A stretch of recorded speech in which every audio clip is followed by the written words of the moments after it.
Aleluia, Deus. Aleluia, Deus. Glória. Aleluia. Deus fiel, aleluia. Aleluia. Glória a Deus. Aleluia. Cumprimento a amada igreja dos Pai do nosso Senhor Salvador Jesus Cristo. Amém? Amém. Uma noite de vitória. Já ouvimos palavras maravilhosas, louvores maravilhosos, já ouvimos a presença do Espírito Santo de Deus Aleluia. nesse lugar, que foi o mais importante, que ele continue no nosso meio, para que nós saímos daqui Glória a Deus. com grande vitória, porque a vitória vem dele, né? Primeiro que dá vitória para os crentes, e Aleluia. assim o tem. Eu vi louvores e tudo, veio falando de cura, dessas coisas.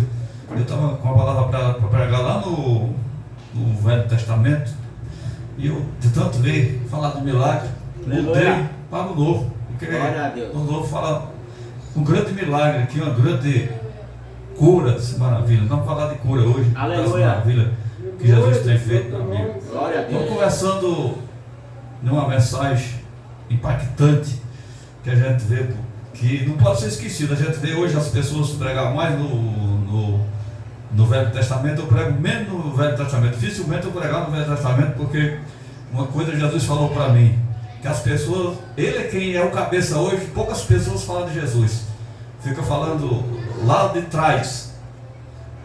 E às vezes não consegue expressar que quem está na cabeça é Jesus, porque ele é o caminho, a verdade, a vida, que vem o Pai. Ele ressuscitou, está em nosso meio, então ele não pode ser esquecido nem um segundo, nem só um minuto. Ele tem que se levantar dia e noite e dia. Mas por que as pessoas lêem mais o velho? Porque o velho usa mais, droga a palavra para falar de dinheiro e de oferta, para pedir o povo e enganar o povo, né? E Jesus, ele não deixou muito espaço nisso, ele deixou uma doutrina até mais pesada ainda, até mais maravilhosa do que isso, né? Então ele não deixa esse tipo de espaço. Mas hoje já foi falado uma palavra maravilhosa, que é o Vale de Ossos Secos. Sabemos muito bem que essa passagem simboliza o estado que se encontrava Israel, que tinha virado as costas para o Senhor. E serve de nós para nós, que quando nós viramos as costas, nós se torna um osso seco, nós torna uma pessoa morta, que perde a vida, né? O Vale de Ossos Secos pode ser qualquer um de nós, se nós virar as costas para o Senhor Jesus Cristo. Nós virar as costas para o Reino de Deus, nós vamos se tornar um exército que está de pé, está andando, mas não tem virtude, que simboliza também o mundo nos dias atuais. Tem pessoas que estão andando para lá, está comendo, está bebendo, só que diante de Deus está morto.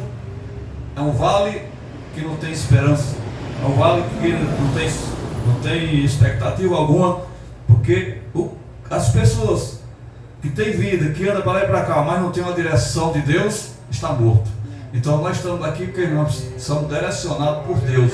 Foi o que trouxe eu e você aqui nessa noite, por isso que é questão. Então isso significa que não somos mais um vale de ossos secos, mas somos agora vivos, porque o Espírito de Deus foi assoprado em nós e nós vivemos pelo Espírito de Deus, né? Então isso é muito maravilhoso e é muito bom. A palavra realmente maravilhosa, para nós entender que nós temos que continuar vivo, e para nós continuar vivo tem que continuar na igreja, firme com Deus, e não importa o problema que estamos enfrentando, porque se nós estivermos aqui na igreja, fosse por causa de dinheiro, ou fosse por causa de outra coisa, nós não estaríamos aqui. Nós estamos aqui por causa de Jesus, por causa do seu poder, da sua graça. Nós estamos aqui atrás dessa riqueza que é até maior e mais empolgante e mais maravilhosa, né? É isso que nós estamos fazendo nessa noite. Estamos buscando a grande presença do nosso Senhor e Salvador Jesus Cristo, né? Nós vamos ler uma mensagem aqui no livro de Lucas, Lucas capítulo 7, e versículo 11, e fala, o filho da viúva de Naim, né? Vamos ler essa passagem aqui, muito maravilhosa. Vamos ler essa passagem aqui, para nós entender a palavra de Deus nessa noite, o cumprimento das coisas que já foi falado através de tudo que já aconteceu, né? Nosso irmão o pastor Giovanni está aí mais uma vez, passou por esse processo, mas está vivo aí para adorar o nosso Deus. Para a glória de Deus. Aleluia. Sei que Deus deu mais força para ele agora do que quando ele tinha anteriormente, porque quando nós passamos por uma experiência espiritual, uma experiência que nós saímos mais forte. Aleluia. Porque verdade. o Deus, nós sabemos que saímos porque Deus tirou nós. É. E se Deus tirou nós, tem um motivo a mais para nós falar dele, porque Ele quer que nós falemos muito mais. Se você falava de Deus, agora que você vai falar mais ainda, porque você tem motivo para falar de Deus pelo que Ele fez. Amém? Amém. Então está aqui. E aconteceu.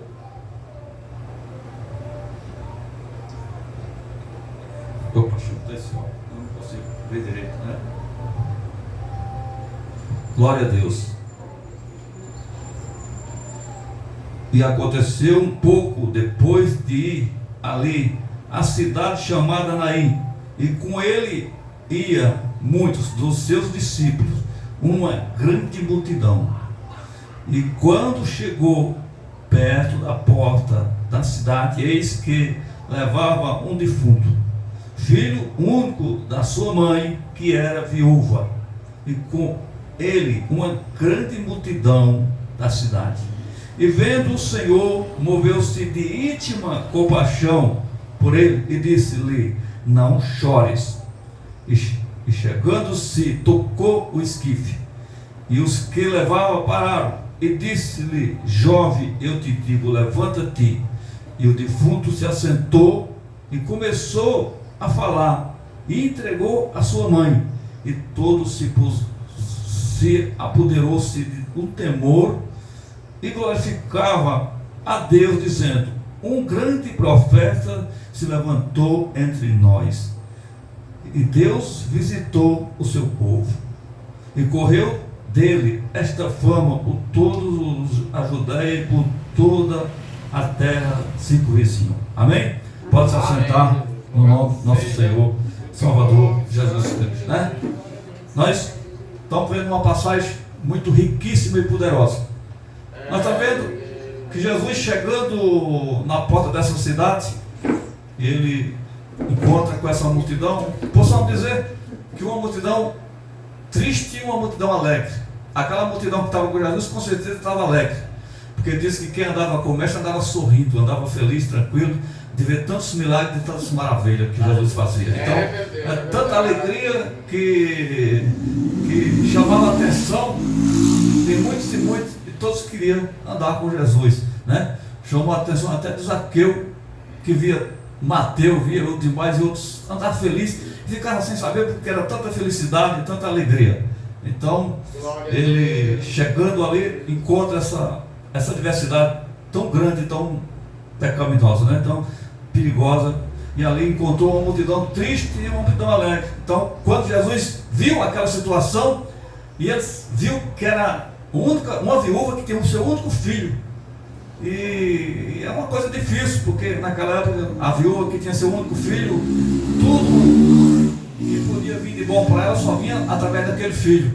Perdendo o filho, perdia tudo, né? Então o Senhor se compadeceu de íntima compaixão e se aproximou e deu a vitória. Então ele tocou o esquife e parou, e ele mandou aquele moço jovem: levanta. E ele levantou e começou a falar. Então, que coisa maravilhosa. Jesus faz esse milagre, ressuscita esse jovem. Então ali, aquela multidão que estava triste já não está mais triste, já acaba a tristeza depois que acontece isso, esse milagre. Aleluia. Então, quer dizer o quê? Que não importa o que estamos enfrentando, às vezes saímos de nossas casas tristes, mas quando nós chegamos na casa de Deus e vê tantos falar de milagre, a tristeza sai e vai embora, e você sai alegre e feliz, porque é isso que Jesus faz. Então, aqui acabou a tristeza, e acabou o sofrimento daquela mulher, porque o próprio Jesus pegou o filho e entregou a ela, e disse que ela, recebendo aquele filho, foi uma alegria muito grande. Então, ali houve um impacto muito grande, as pessoas se maravilhavam e via e glorificavam a Deus, e começaram a adorar. Diz que a fama de Jesus cresceu aquela região, por circunvizinho e tudo, porque viu um grande milagre e grandes maravilhas. Então, irmão, da mesma forma, é o que Jesus quer fazer no nosso meio hoje. Ele quer usar nós para que esse tipo de coisa aconteça, Aleluia, né? Jesus. Aconteça coisas maravilhosas, que onde que nós chegar, se tiver alguém morto, ou doente, ou triste, que nós possamos trazer a solução. Aleluia. Nós possamos trazer uma resposta. Glória a Porque Deus. aqui houve uma resposta imediatamente. E era o que era para acontecer nos dias atuais. E a gente não vê acontecer isso Por que não vemos? Porque não estão vivendo o verdadeiro evangelho que tinha que viver. Nós sabemos que Pedro viveu o verdadeiro evangelho e aconteceu isso com Pedro, porque Pedro também ressuscitou pessoas. Pedro também foi usado. Nós vemos no passado, Elias e Eliseu foram usados por Deus para ressuscitar morto também. Então quer dizer que nos dias atuais não acontece isso, porque as pessoas não estão obedecendo a palavra. E não adianta nós dizer que vai acontecer, para acontecer, nós precisamos obedecer a palavra de Deus. Vou dar só um parecer para o irmão entender como o mundo está hoje. Hoje, as pessoas estão vivendo muito só de palavras. De aparência, né? De aparência. Você vê, tem um evangelho, o evangelho, na verdade, 80% está nessa falsidade. O cara abre o Salmo 91 e lê o Salmo 91, e esse Salmo 91 virou uma idolatria, virou um amuleto. O cara diz, não, você lê o Salmo 91 e ele vai funcionar, sendo que é mentira. Nem o Salmo 91, nem o 23, e nenhuma dessas palavras vai funcionar se você não estiver de acordo com a palavra de Deus. É verdade. A palavra não vai funcionar se você estiver desmantelado diante de Deus. Não adianta você ler o Salmo 91, 23, ou ler a Bíblia inteira. Não vai funcionar. Porque não é a leitura da palavra, mas sim a responsabilidade que você tem como cristão. Né? Mas procuramos voltar lá no Vale de Ossos Secos. Ezequiel recebeu uma ordem. E ele disse, profetiza como eu estou te mandando. Ele disse, se você não do jeito que eu estou mandando, vai acontecer um milagre. Dá mesmo. Aí você chega você chega em Gideão. Gideão está lá pisando, está lá moendo trigo no lugar do lagar de uva. E ele está lá cuidando daquele, aparece o anjo, diz, valoroso. Ele repreende, diz, como é que eu sou valoroso? Se eu estou aqui tentando fugir dos medionitas, tentando escapar da mão deles, e o Senhor disse que eu sou varão valoroso, vai nessa tua fé. Então Gideão agora exige do anjo uma resposta. Mas Gideão também diz assim, se tu és, ele pensou, fique aí que eu vou em casa, vou preparar um guisado, vou preparar um cabrito. E ele foi lá e o anjo ficou esperando. Você vê o trabalho que é para matar um cabrito, para preparar tudo isso, cozinhar, trazer o quadro. Não está explicando quantas horas, mas não foi fácil. Demorou bastante tempo. Você viu a disponibilidade que ele teve para ver a resposta de Deus. É isso que eu quero dizer para os irmãos hoje. Não adianta eu dizer que você vai ser abençoado, mas você não se esforçar e não fazer nada para que isso aconteça. É isso que eu quero explicar para os irmãos. Porque pregar é fácil. Dura é explicar aos irmãos como receber essa vitória. Então, Gideão foi lá, preparou tudo, se trouxe. E quando o anjo disse, agora coloca naquela pedra, coloca tudo ali, e disse que ele apontou o cajado, e o fogo subiu da pedra e consumiu todo, e o anjo desapareceu.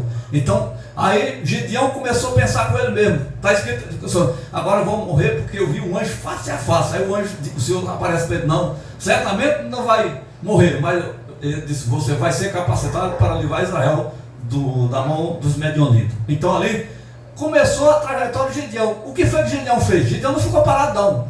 Gideão já recebeu uma ordem, vai lá, derruba o Baal e faz um holocausto com aqueles boi, mata um boi e oferece o sacrifício no lugar do inimigo. Ele foi lá, destruiu, derrubou o box, derrubou a estátua do Baal e ali ofereceu um holocausto a Deus imediatamente.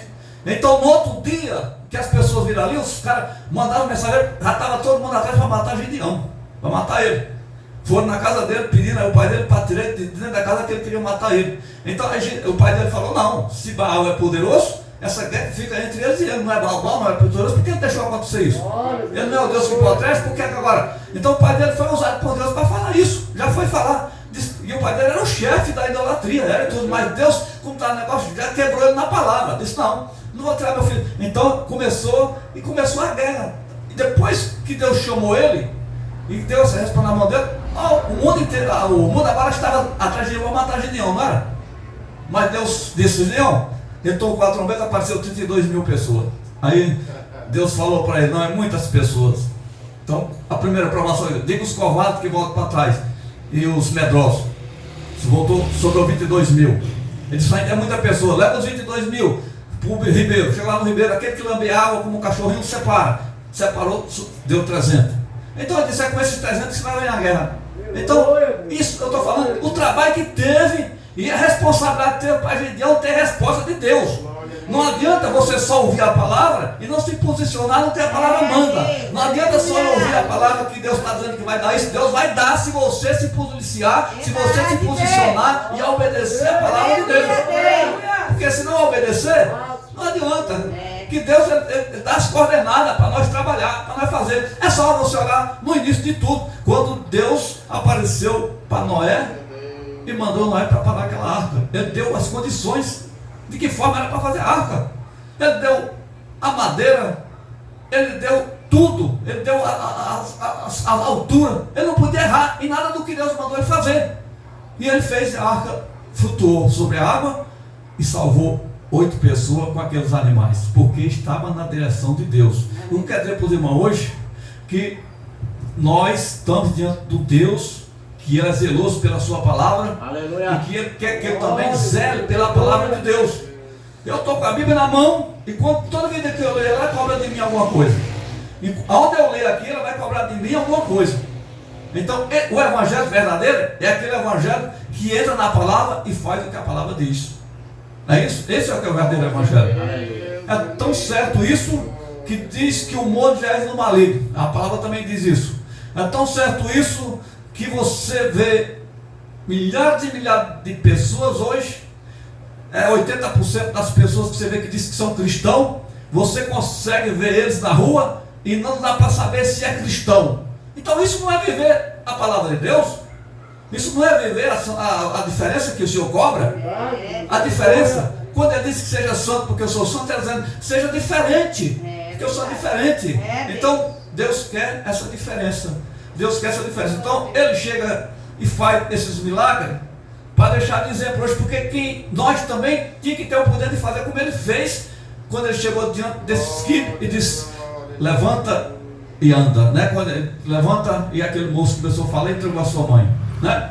Porque isso aconteceu com os homens que foram verdadeiros a Deus, e hoje ninguém vê acontecer nada disso. Então é um evangélico falho, um evangélico que está precisando de uma restauração para poder Deus operar. E muita gente se conforma achando que o evangélico é só isso, e não é nada disso. O evangélico é muito além disso. O evangélico não está nem no começo do poder que essa palavra revela, do poder que essa palavra diz. É tanta profundidade, é tanto poder, mas ninguém está chegando nem numa fagulha do que falta chegar dentro da palavra de Deus. Falta muita coisa para que o milagre de Deus venha acontecer. E não vai acontecer se você não tiver sede de querer ser um homem de Deus que ore e as pessoas sejam curadas. Não vai acontecer se você não tiver sede de querer ser um homem de Deus que ore pelo morto e ressuscite. Nós temos que ter isso dentro de nós, na nossa vida, porque Jesus fez uns exemplos. E se nós somos seguidores dele, nós também temos que fazer a mesma coisa que ele fez. Ele chegou diante de Lázaro, morto há 4 dias, diz, Lázaro sai para fora, e Lázaro saiu. Então isso também acaba. Ele falou para nós, se tiver em mim e eu tiver em vós,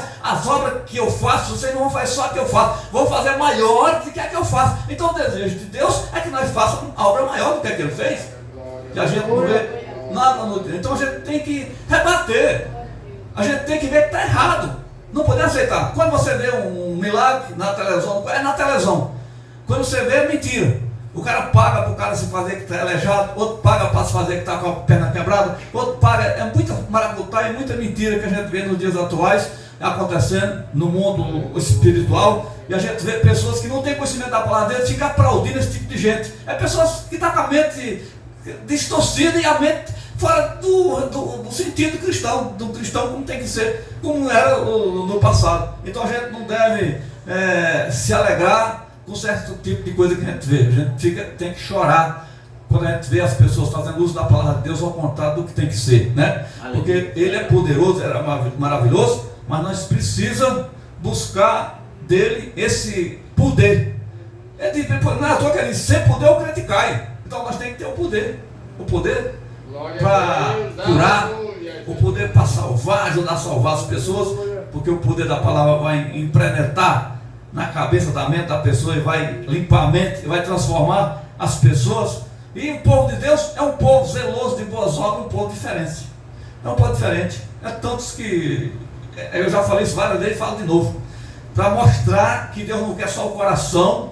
Nós vemos que na noite que Jesus foi tomado, que foram procurar Jesus para ser entregue, os malfeitores, Estava ele e seus discípulos, e tiveram que beijar Jesus para diferenciar de um dos outros, para saber quem era Jesus, porque usava as roupas iguais, eram iguais. O povo de Deus tem que ser um povo zeloso e diferenciado. Então precisou de Judas beijar Jesus, disse: aquele que eu beijar, esse é Jesus. Então por quê? Porque eles eram todos parecidos. Então o povo de Deus tem que ser todos parecidos, mas na doutrina do Senhor, dentro da doutrina de Cristo. O povo de Deus, as mulheres, os homens de Deus, tem que andar bem comportado como homem de Deus e como mulher de Deus, para que mostre o mundo a diferença. Alguém tem que ver você e ver e diferenciar. Realmente esse homem é diferente, essa mulher é diferente. E o teu coração, eu não vou ver teu coração.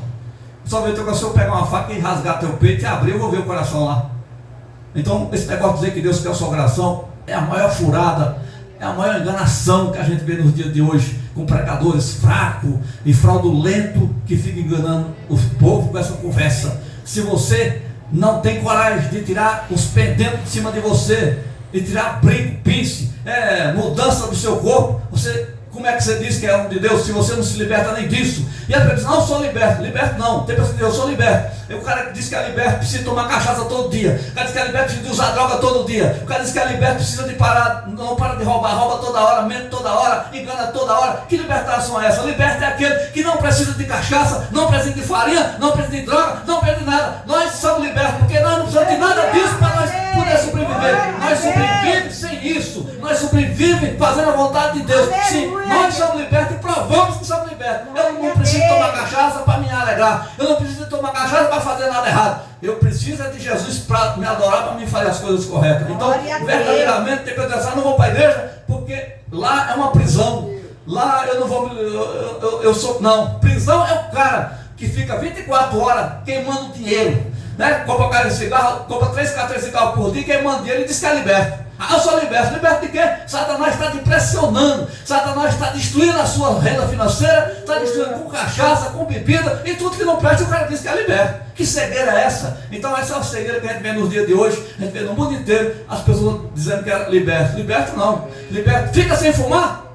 O cara que é fumador não fica: não aguento ficar sem fumar. O cara que é bebedor não aguenta ficar sem tomar cachaça. O cara que usa droga não aguenta ficar sem cheirar uma farinha, sem usar uma maconha. Então isso é liberto. E diz que são libertos. São presos pelas desgraças que Satanás tem feito. São presos pelos vícios que Satanás tem colocado. Agora, eu e você, que não precisa nada disso, sim, nós somos libertos, porque não precisamos disso. Nós não tomamos cachaça para dizer que é para ficar alegre. Nossa alegria vem do Espírito Santo de Deus. Nossa alegria não vem de farinha, não vem de maconha, não vem de nada. Vem do poder de Deus, da alegria de si. Isso é liberto. Isso é liberto. Eu não preciso gastar meu dinheiro com nada errado, você gastar meu dinheiro com nada. Por isso que as pessoas dizem: aquele que aceita Jesus de verdade vai ter dinheiro no futuro, porque vai sobrar o dinheiro que eles gastam. Aí diz: não, eu vou pegar todo o dinheiro no pastor. Não, você está dando dinheiro do diabo todo dia, gastando e rio de dinheiro com farinha, com droga, com tudo que não presta, né? Aí diz que é inteligente. Inteligente é aquele que aceita Jesus. Inteligente é aquele que vem para a casa do Senhor. Esse sim é inteligente. Então é isso que o Senhor quer fazer na vida das pessoas, para que possa, através de mim e de você, salvar pessoas que estão nessa situação. Porque não adianta você dizer que Deus fez alguma coisa na tua vida e você sair no mundo igual a eles. Eles vão dizer: não, Deus não fez nada na sua vida, você está igual a eu aqui, você está mentindo. Como é que você está? Como é que você disse que Deus está na sua vida se você está igual a eu? Então, por isso você tem que ser diferente. O homem de Deus tem que ser diferente. O homem de Deus tem essa diferença que vai fazer impactar as pessoas, né? Eu estava no mercado, eu levei a Rosa, levei a irmã de Leu, levei umas irmãs comigo no mercado, e chegou lá, o povo arrodearam elas, porque a mulher sem pintura, sem brinco, sem nada, com as vestes compostas. A mulher disse: como é que ele pode ser assim? Eu tenho tanta vontade de ser assim. As mulheres das igrejas mudantes falam: eu queria ser assim. Você não é assim porque você não quer se libertar, porque a Bíblia manda ser assim. Se você não é assim é porque você não quer obedecer a Bíblia Sagrada. A Bíblia Sagrada diz que nós temos que ser assim. Então é uma prova que o povo se impactava de ver as pessoas lá no mercado, ficaram impressionados. É uma prova que estão fazendo a diferença. Porque quando você chega no lugar que o povo vê, não precisa falar que eu sou crente. Se você falar que você é pastor, as pessoas vão falar por você. Então, as pessoas vão dizer: ó o pastor ali, ó a irmã ali. No meu trabalho não precisa falar que eu sou pastor. As pessoas já falam. Não digo: pastor, bom dia, boa tarde. Eu não falo nada. As pessoas falam para mim que eu sou. Então não precisa você se preocupar. Por isso que Jesus falou: o que é que o povo disse que eu sou? E Pedro respondeu a resposta que Jesus queria saber. Ele disse: então tá bom, Pedro, tu está no Espírito, tu está andando no Espírito. Então, quando nós estamos obedecendo a palavra de Deus, as pessoas falam quem nós somos. Não precisa nem falar, porque aquele que diz que é, ele não é. Aquele que fica dizendo, eu sou o pastor falando e tal, esse não é. Porque Deus disse que não precisa andar se gloriando, dizendo, não, quem tem que falar por nós é Ele que fala por nós, vai usar alguém para falar por nós. Então não precisa se preocupar. Tem alguém que diz o que nós somos. Deus fala por mim, fala por você. Quando nós obedecemos a palavra de Deus, então Deus vai agir a meu favor, a teu favor, Deus vai resolver. Então se Deus chega diante de uma mulher que está tão triste, passou uma dificuldade dessa, imediatamente ela acaba de ser dessa mulher. Então é uma prova que não tem nada que Deus não possa fazer por mim e por você. Verdade. O que nós precisamos é somente confiar, é somente acreditar. Porque essa viúva estava perto de perder tudo, porque disse que naquela época, uma viúva nessa situação, disse que perto da casa, perdia tudo, porque se ela tinha uma casa, é por causa do filho dela, porque o filho dela tinha que trabalhar para poder manter ela. Se ela não tinha nada, disse naquele tempo mulher agora tem valor, naquele tempo mulher não tinha valor nenhum, mulher não tinha valor que nem tem agora.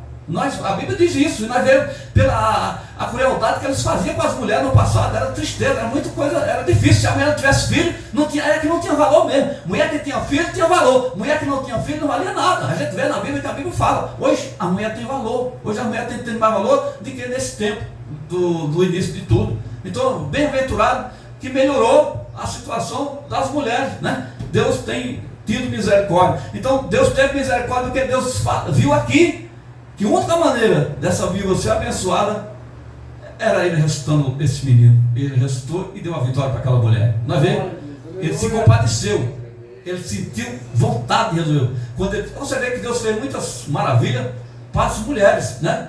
A viúva de Sarepta e outras viúvas. Nós vemos também a mulher do fruto de sangue.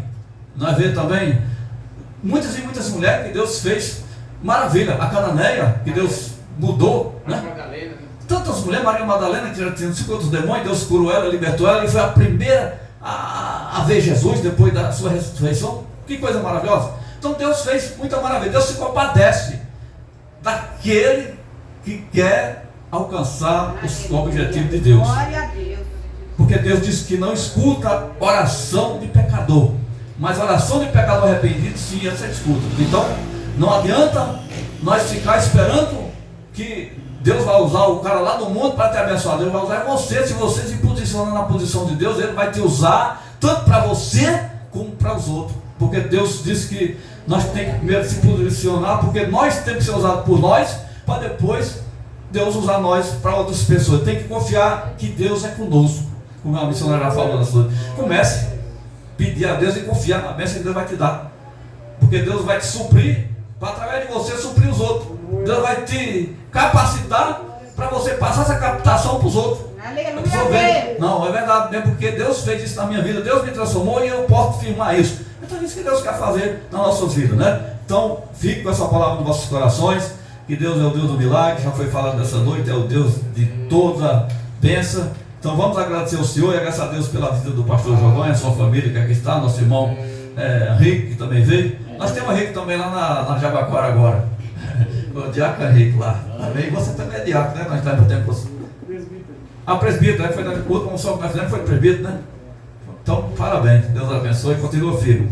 Vamos orar ao Senhor para levar nossos casos. Meu Deus e meu Pai Todo-Poderoso, Criador do céu e da terra, nesta noite, Senhor, nós te agradecemos pela Tua palavra, por tudo que aqui tem acontecido, pela vida dos Teus servos, das Tuas servas, Pai de poder, Pai de graça. Nós te rogamos e pedimos as Tuas mãos sobre as nossas vidas e pedimos que o Senhor venha trabalhar nesse bairro, Jardim Itapuã, trabalhar nos ouvintes da palavra de Deus. Nos quiser acompanhar nós pelo Facebook, pelo YouTube. O Senhor venha abençoar e transformar essas vidas, Pai de poder, Pai de graça. Oramos pelo Estado de Israel, oramos por esse Brasil, oramos, Senhor, por todas as igrejas do mundo inteiro, oramos pelos pregadores que estão em viagem, pelos missionários que estão fazendo a Tua obra em outros estados, Pai de poder, Pai de graça. Que a nossa oração se una com a oração dos santos e que o milagre possa acontecer nessa terra, Pai. É o que nós te pedimos nessa noite, te agradecemos no nome do Pai, do Filho e do Espírito Santo de Deus para todos sempre. Amém. Com o amor de Deus, a comunhão do Pai, do Filho e do Espírito Santo de Deus seja com todos vós, e todos digam amém. E a paz do Senhor seja com a amada igreja em nome de Jesus Cristo. Amém.